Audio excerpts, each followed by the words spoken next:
good morning, good evening, good afternoon. Michael DDA here. So glad you're there. Thank you for joining me. If you would, wherever you're listening to this, if you wouldn't mind giving it a positive affirmation, I'd sure appreciate it. I get very few of those. I don't ask for them. Don't think I've hardly ever asked for them, but I may start doing it a little bit more. We're going through number 6 today, which is going to be, as you see on the right, the Nazirite Vow and the Aaronic Prayer. I'm a little bit of a conspiracy theorist. You probably know that about me if you've listened to me for a while. And so I look for things in the scriptures because, you know what? Anybody who's going to tell you every word is accurate in the Bible, oh my goodness. How many times have we gone through chapters and we've seen mistakes, flat out mistakes? And I think today is yet another one. It seems like we talked about one even last week. I don't remember what it was. Don't even remember what the topic was from last week.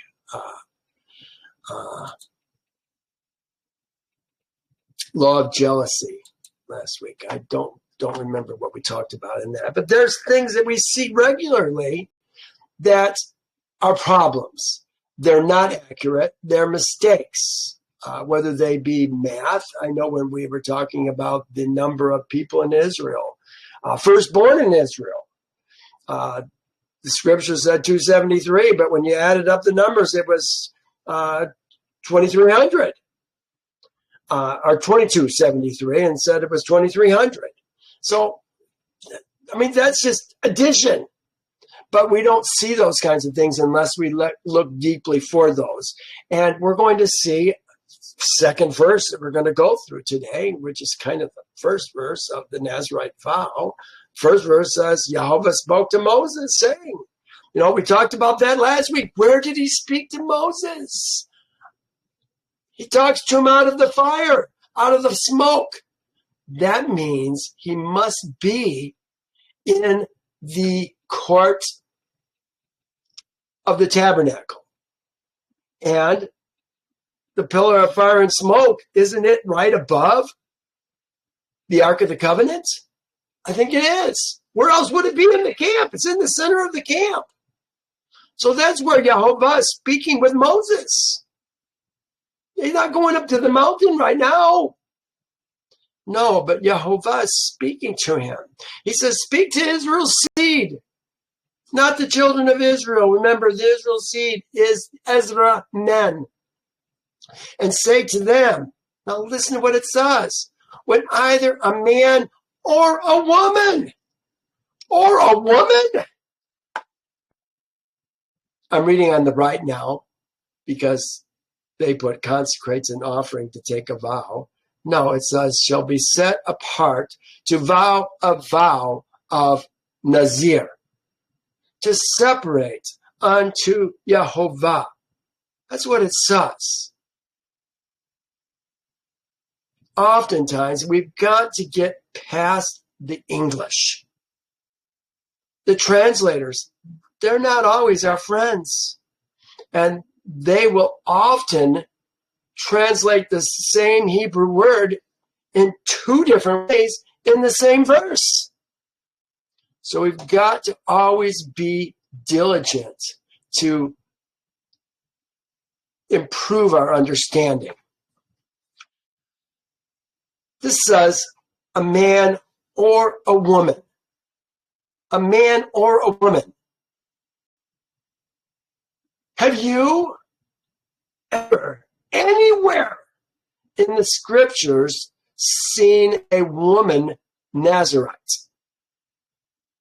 See, these are things that are signals to look deeper. I'm going to show you some verses that don't agree with a woman taking a Nazirite vow. But yet, here it is. Now, you know what? This goes along with, I remember a New Testament scripture where if a woman decides to separate for a time being from her man, I didn't even bother to look it up. I don't honestly care about what the New Testament has to say. Who is it given? We received it from the Catholic Church. Who wants to turn you away from Yehovah's ways? So I wonder if this has been added for that very reason. Now, think about this. In, I don't know, Numbers, I should have looked it up ahead of time, but I think it was around Numbers 12. 10. We're going to talk about vows. 15, maybe. I don't know where it is right offhand. But we're going to talk about vows. Might be Numbers 30. I don't remember where it is right offhand. If one of you guys happens to see that while I'm talking, I'd be glad to have you just point that out for me. But the point that I was going to make in this is that when a man hears that his woman has made a vow, he can nullify the vow. So, one, there's that. But I think we're going to see that everything we see in here is about a man. It doesn't address anything that has to do with a woman. I don't see a single place. Now, there's a couple places that you could argue maybe that it has, but that still doesn't address some of the other things that are definitely male-oriented. And I'll point it out to you when we get to it.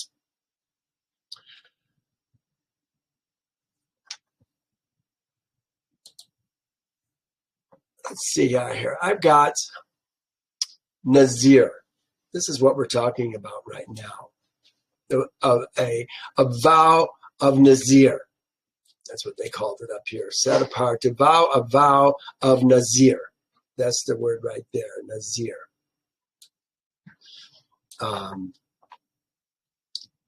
Here it is, Nazir. Separate. That is to consecrate. It's a masculine noun. Meaning one consecrated, separately, devoted, separated, devoted, a Nazirite. You turn into a Nazirite when you take the vow of Nazir. The term Nazirite means one who is consecrated to Elohim. This is ancient Hebrew lexicon of the Bible, just saying Nazir is to dedicate, to set something apart, or apart from something for a special purpose.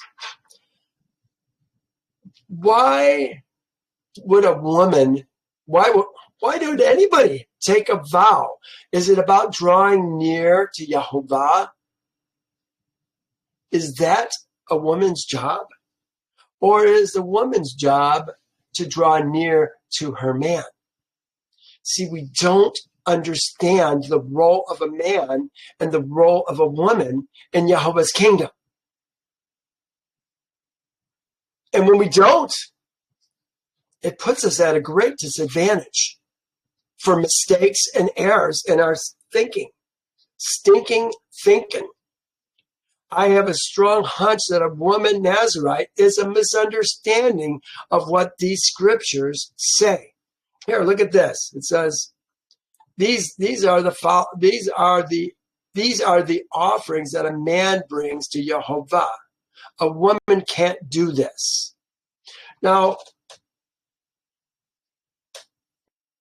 let me just read this. This is actually going to be in the scriptures that are in what we're going to talk about today, but I'm going to get ahead of it a little bit. It says, now this is the law of the Nazirite. When the days of his separation, again, his separation, he shall be brought to the door of the tent of meeting.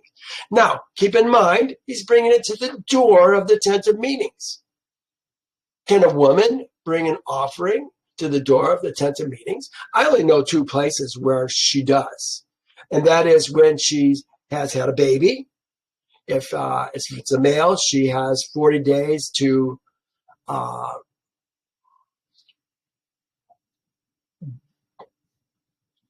40 days of dedication or rededication. I forget how exactly they term it, but 40 days later, she goes to the door of the tent of meetings, the door of the tabernacle.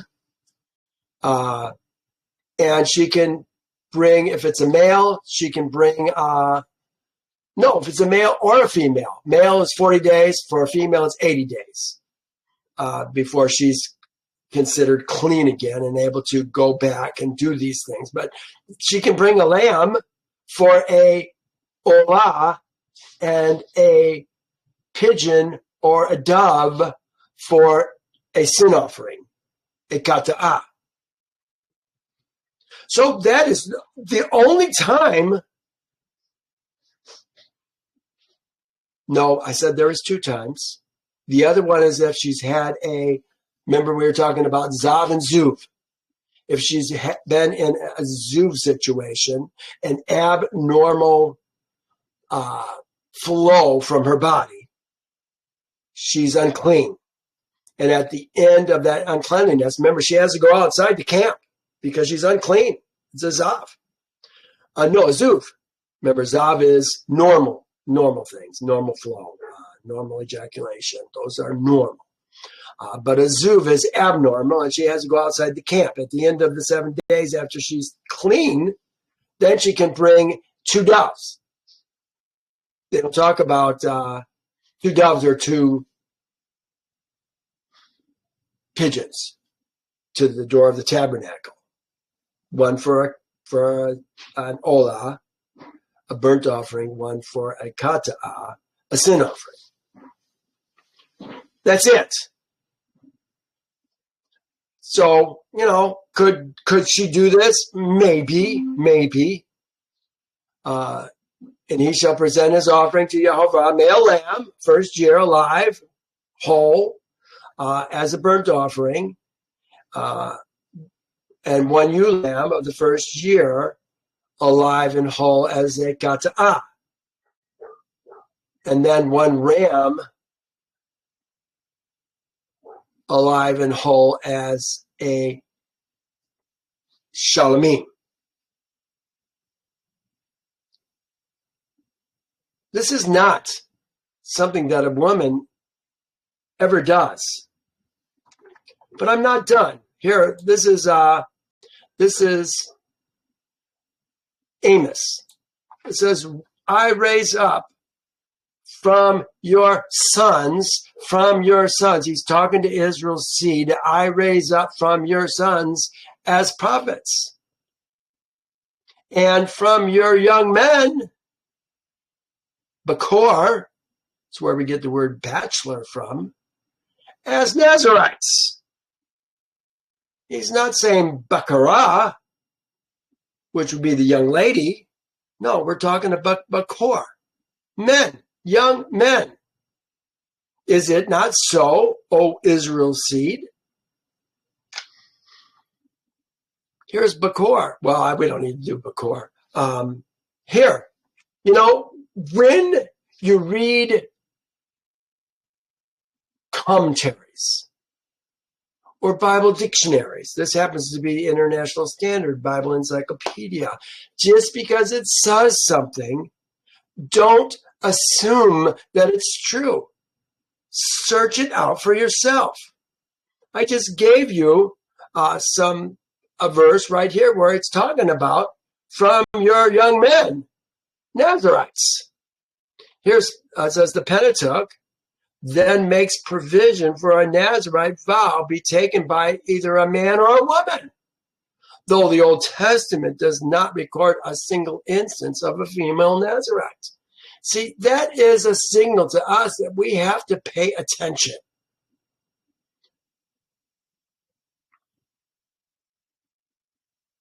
So, let's hear what Yehovah says about what this means and what he's separating himself.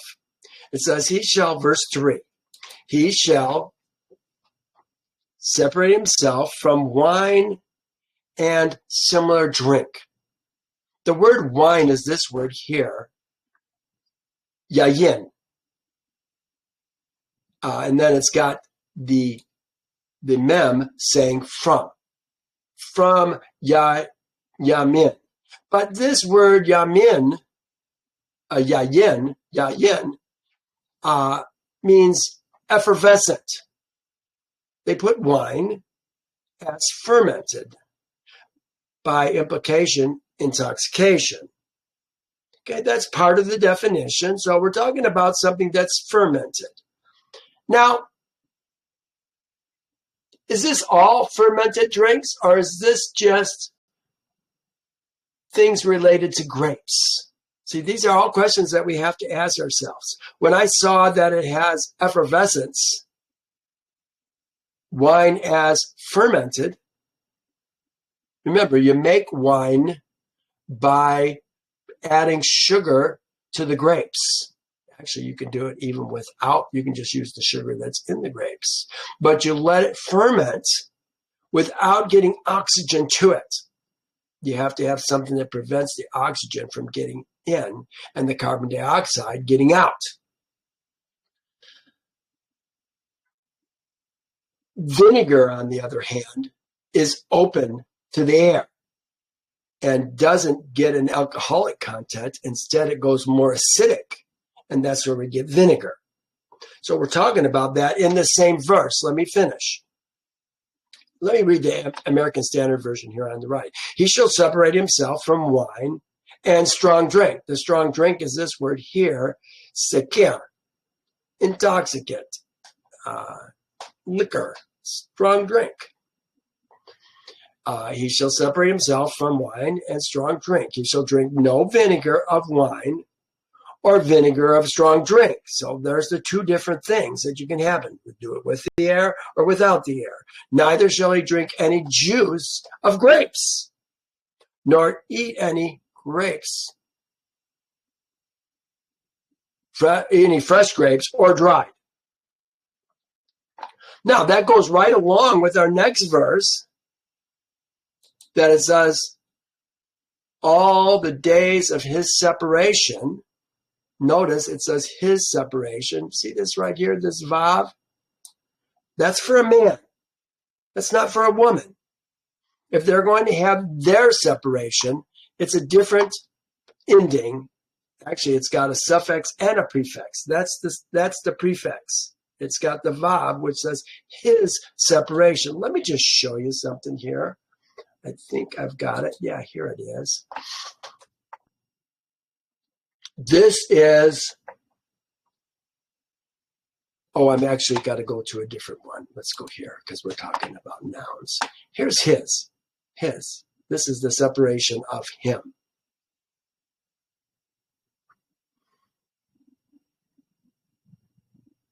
If it were them, it would end with a mem. And if it was female them, it would end with a,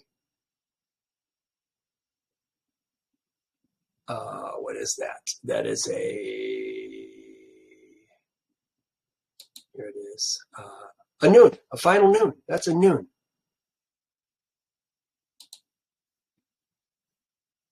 Or if it's just her, it would end with a hey.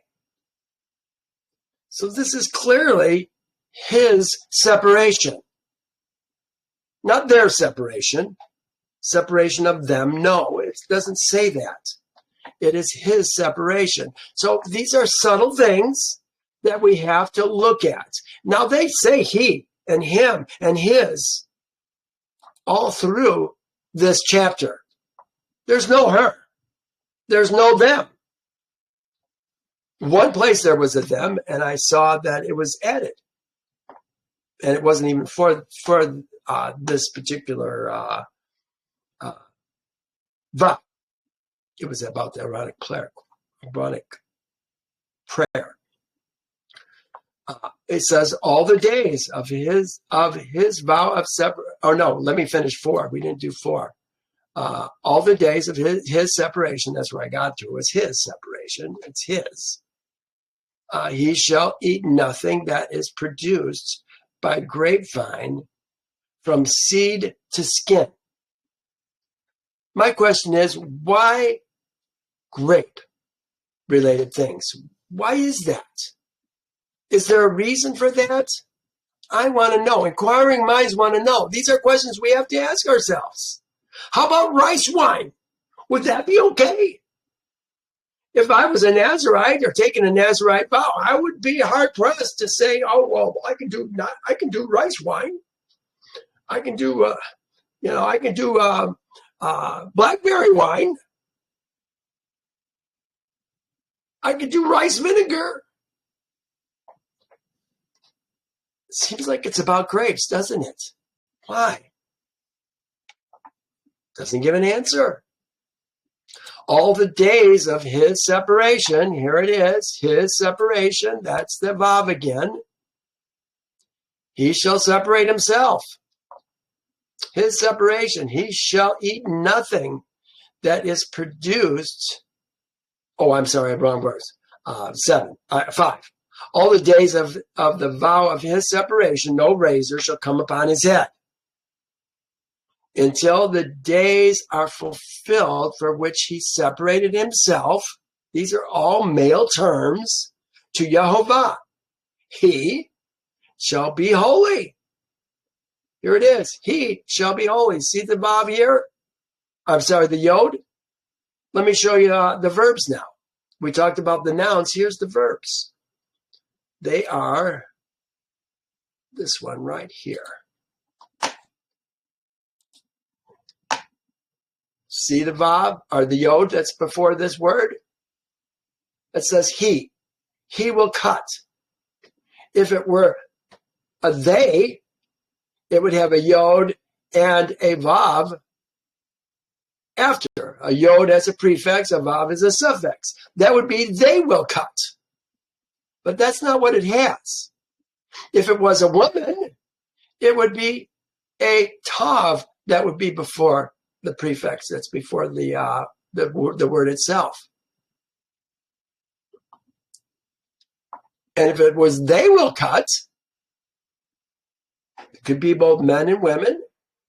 It would have the va or the tav at the prefix, and a nun and a hey as the suffix. But we only have the Yod. I'm trying to help us understand that maybe this word woman and Isha was simply added to the text. I think it was, which is why I have it in pink. Let me continue. Oh, on his head, that he shall let the locks of his hair of his head grow. And again, his head.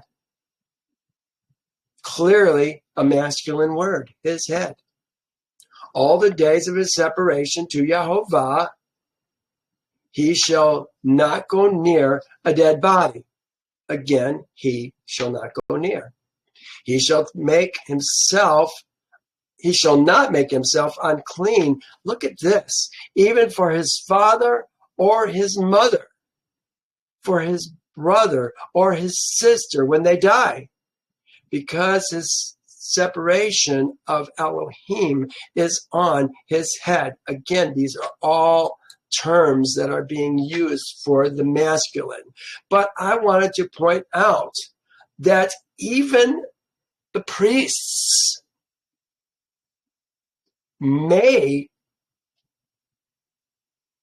become unclean. Now, when Nadab and Abihu died, their brothers were not able to make themselves unclean because they were the only priests.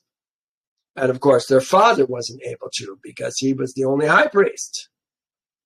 But look what it says. This is Leviticus 21. It says, and Yehovah spoke to Moses, speak to the priests, the sons of Aaron, and say to them, none shall defile himself for the dead among his people, except for his relatives who are nearest to him, his mother, his father, his son, his daughter, his brother, also his virgin sister, who is near to him, who has had no husband. For her he may defile himself. This is, for a Nazirite, more important than even for the priests. It says, otherwise he shall not defile himself, being a chief man among his people, to profane himself. Now look what it says about the high priest. It says, he who is the high priest among his brethren, on whose head the anointing oil was poured, and who is consecrated to wear the garments, shall not uncover his head, nor tear his clothes, nor shall he go near any dead body, nor defile himself for his father or his mother. Do you hear what's going on here?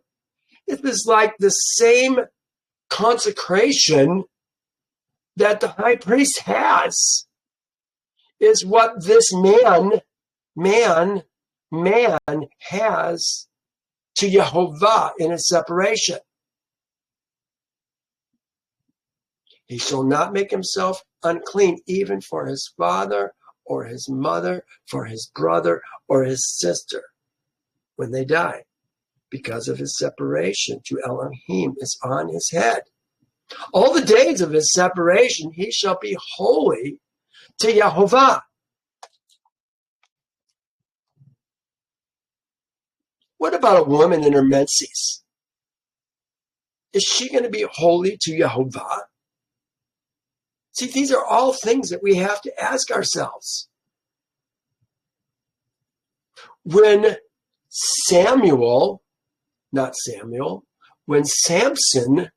Samuel did also, when Samson had a vow from the womb, even his mother was not allowed to eat wine, anything from grapes, or eat anything unclean.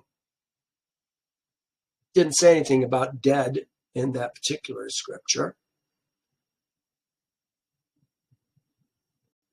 Samuel was kind of the same way.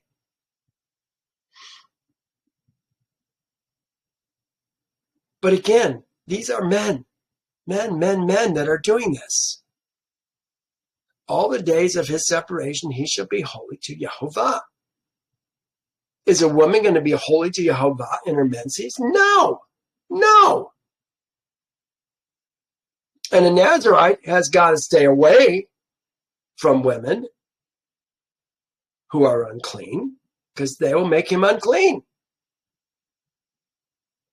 Now, how about when you're a Nazirite, are intimate relationships with a man and a woman acceptable?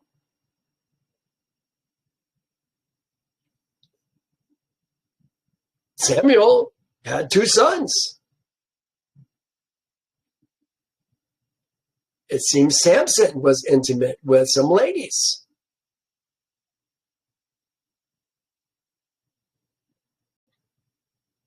How about dead with Samuel? Samuel killed how many people?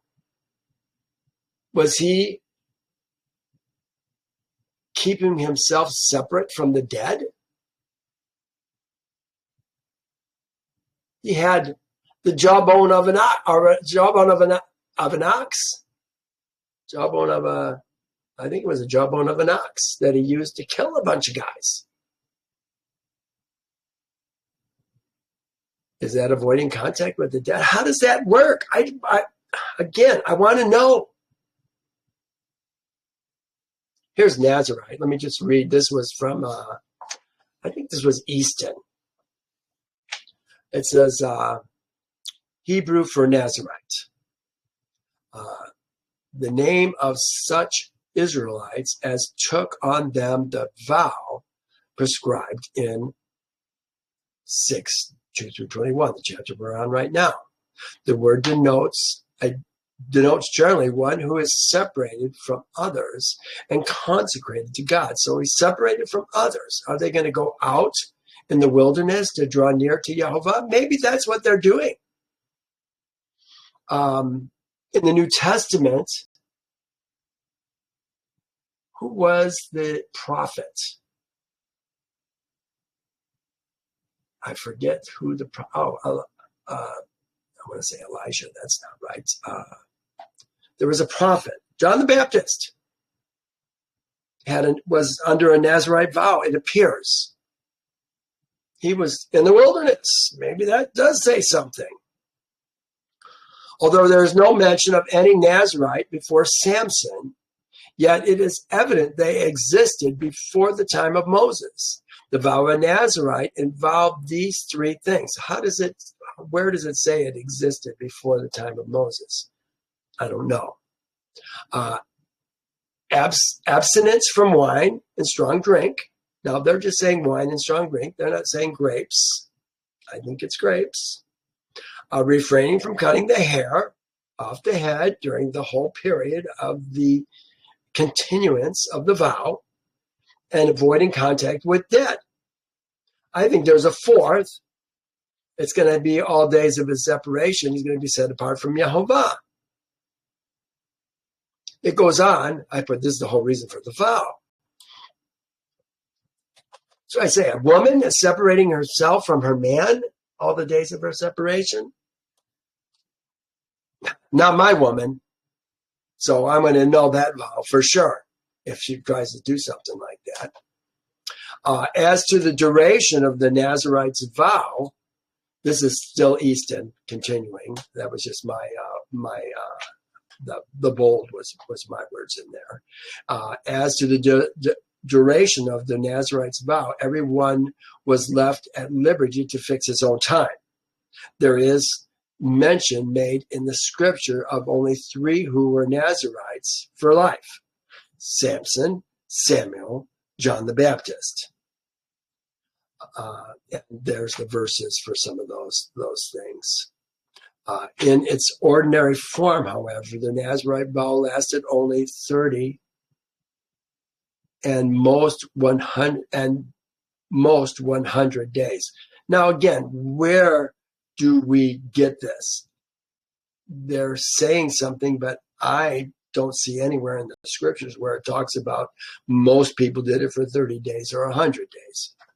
Where does that even come from? This institution was a symbol of a life devoted to Elohim. I can see that. I think that you're probably going to leave your house. I don't think you're going to be working your job while you're doing this sort of thing. I think you're being separated. Well, let me continue. Verse 9. Did I enlarge this? Let me do that. It makes it easier for you.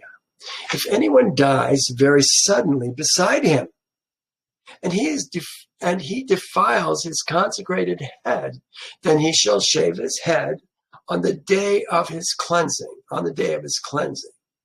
On the 7th day, he shall shave it. So on the 7th day, he's going to shave his head. On the 8th day, this is after where he's unclean. Remember, you're going to be unclean for 7 days. He's going to be outside the camp. He probably was outside the camp already, but somehow he got defiled. On the 8th day, after 7 days, he's going to be clean. On the 8th day, he's going to come and it says he's going to bring 2 turtle doves or 2 young pigeons to the priest, to the door of the tabernacle of meeting, just like the woman did. This is why I say maybe you can make a case for this being a woman. I don't think you can, but maybe you can.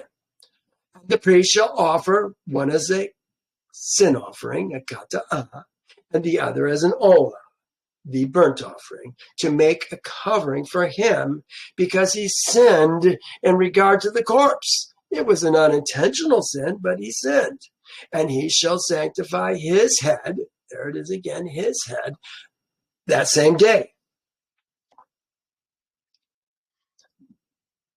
which I think is going to put him back into the sequence that he wanted to continue, if he wanted to continue. He shall consecrate to Yehovah the days of his separation and bring a male lamb in the first year as a trespass offering. So he's going to bring a lamb as an asham.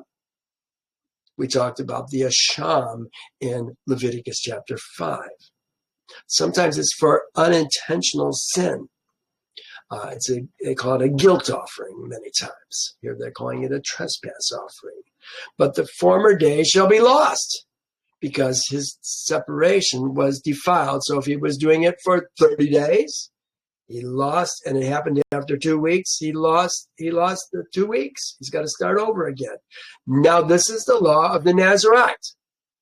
When the days of his separation are fulfilled, so now he's completed the 30 days, if that's what we're going to do, a month, he shall be brought to the door of the tabernacle of meeting. You know, I could see him doing it from new moon to new moon. I could see that. That would make sense. He shall be brought to the door of the tabernacle of meeting. He shall be brought. Who's going to bring him? He shall be brought to the door of the tabernacle of meeting. That's what it says. Again, what do we have here? They have the law of the Nazirite. It's the Torah, or Torah ha-Nazir, Torah ha-Nazir. The Nazir Torah is really what we're talking about. The law of the Nazir. I just think it's interesting. It's Torah. It's Torah. It's law. When the days of the separation are fulfilled, he shall be brought to the door of the tabernacle of meeting, and he shall present his korban, his offering. There's the word that we're talking about, korban, but it's his. There it is right there. His korban to Yehovah. What's he going to do? One male lamb in his first year alive. Tamim. No problems with it. He's whole, alive. Remember, we saw Tamim actually was more than I originally thought it was. He's got a short leg. That's not going to be acceptable. It's got to be in good shape. As an olah. There it is. For an olah, it says. And a ewe lamb. I think this is a female lamb because we already had the male lamb. So here's a lamb again, but this time it's a female lamb. One of the first year alive, whole. Again, tamim. As a kata'ah. And one ram alive. This is now a goat.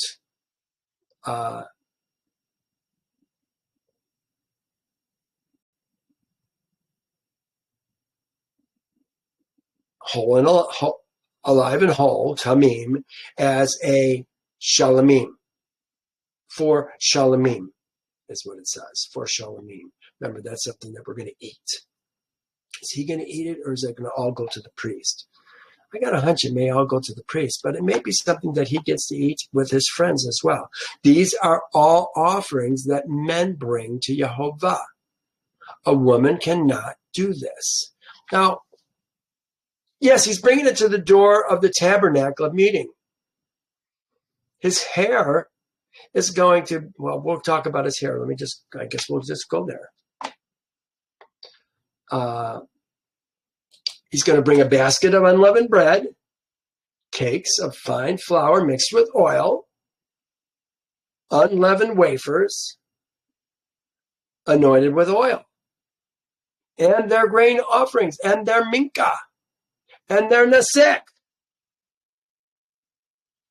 That's grain offerings, and liquid is the nesek, probably wine. I would think it would be wine or oil. Probably oil. With all this other stuff. Then the priest shall bring them before Yehovah, bring them all the stuff before Yehovah, the animals, and offer his kata'ah, his olah, and he shall bring, probably is the word that they're using there. I'm going to say bring the ram as a slaughtered shalamim. The worm that they're talking about here is this one, zavek, slaughtered shalamim. There's the shalem. This is shalamim. It's got the plural on it.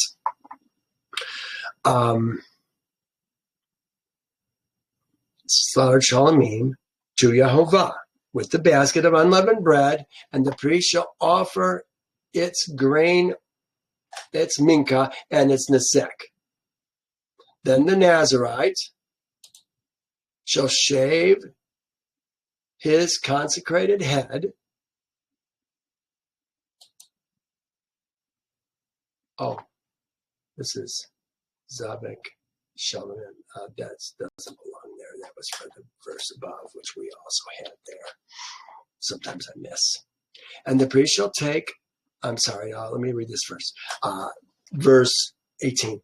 Then the Nazirite shall shave his consecrated head at the door of the tent of meeting. So he's still outside the door of the tent of meeting.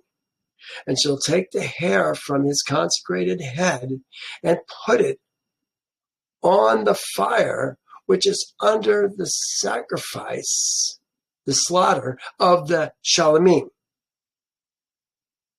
The Nazirite shall shave his head and shall take his hair. It sounds like he's going to take his hair. He's going in to the tent of meeting. Is that what it sounds like to you guys? And he shall take his hair from the consecrated head and put it on the fire, which is under the slaughtered shalamim that the priest just slaughtered and cut up. And the priest shall take the boiled shoulder of the ram, which normally is the man's, one unleavened cake from the basket, and one unleavened wafer, and put them upon the hands of the Nazirite after he has shaved his consecrated head, after he has shaved his consecrated, they added hair, after he has shaved his separated, shaved his separated. They're adding hair. I think that's correct. They're adding the hair. And the priest shall wave them as a wave before Yehovah. Wave them, nuf, as a to nufa,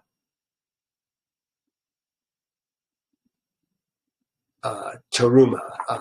Wave them as a wave offering, and the thigh of the teruma, that's a gift, a present. And the thigh of the present. This is something that he's waving to. They shall be holy to the priest. Oh yeah, they shall be holy to the priest, together with the breast of the wave and the thigh. Okay, those are the things that they normally get in the shalamim. After that, the Nazirite may drink wine. So he's good. It sounds like he finally got in to bring his hair and put it on the fire with the shalamim. That's when he got in. Now, that's not something a lady's going to do. A lady is not going in to the court of the tabernacle. Not going to happen. So yet another evidence that this is not ladies. You guys, I'm sorry. You know what? I'm not against ladies. I love ladies. I wish I had a lady in my life right now who will follow me. I would so much love that. I don't right now. Hey, I'm taking applications. Love to have a good woman in my life. But there's no ladies going into the tent or the court of the tabernacle. Not going to happen. So these are men.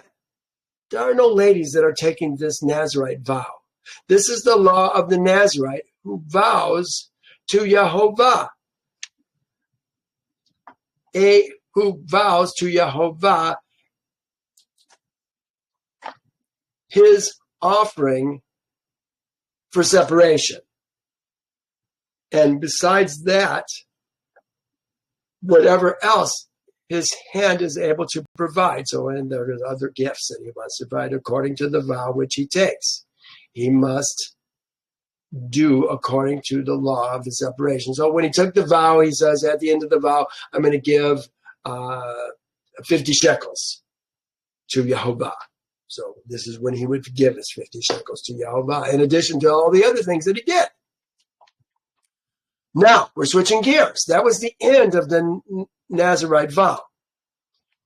Now we're talking about the Aaronic prayer. It says, and Yehovah spoke to Moses, saying, speak to Aaron and his sons. Aaron and his sons. This is the high priest and the priest. These are men consecrated to Yehovah. They've gone through the whole dedication process to become consecrated. They were anointed.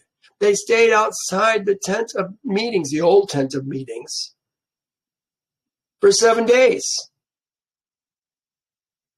And they completed it on the 8th day, the same day that the tabernacle was set up. These are the men who are going to give the Aaronic prayer. I say that for this reason. I said, this is Aaron's sons blessing Yehovah's son, Israel, Israel's seed. Look what it says. Speak to Aaron's sons. This is the way you shall bless Israel's seed, saying, that's what it says, saying. It doesn't say to them, saying, who are Israel's seed? Remember, these are men who have left the kingdom of their birth. They have joined and the old Elohim. They left them. They became Ger when they joined themselves to Israel and now follow only Yehovah.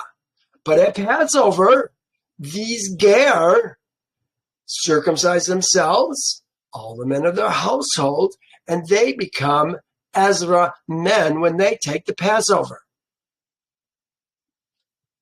Two very important things we got to understand: who's giving the blessing and who they're giving the blessing to. Now, I put this in here, not Toshab blessing Toshab, which happens all the time. How many times have you heard a pastor or some fly-by-night preacher giving the Aaronic blessing, and he has nothing to do with the priesthood? He hasn't been sanctified to Yehovah. He hasn't been consecrated and dedicated. And he's giving it to people who know nothing about Passover, who know nothing about Yehovah's statutes and judgments and ordinances.